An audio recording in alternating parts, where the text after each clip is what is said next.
बिस्मिल्लाहिर्रहमानिर्रहीम। दरख्त और ऑर्गेनिक खेती, इम्तियाज़ हुसैन पंजुथा। ये टनल में परमानेंट रेज बेड के ऊपर मल्चिंग की गई है टमाटर की।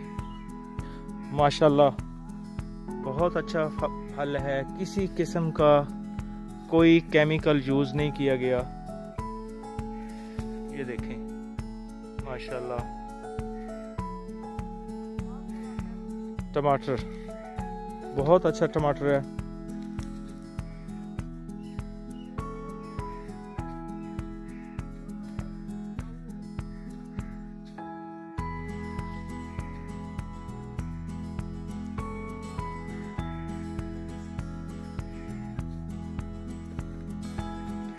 पूरा 42 इंच का परमानेंट रेज बेड है, ऊपर ड्रिप इरिगेशन की गई है। ये एक तजर्बाती तौर पे हमने एक टनल में ये काम किया है।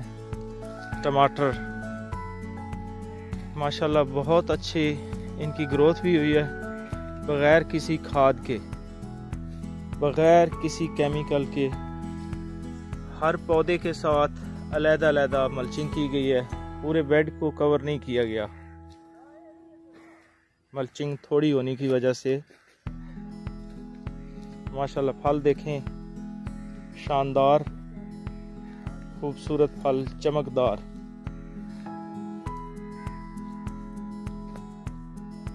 बहुत शुक्रिया जी।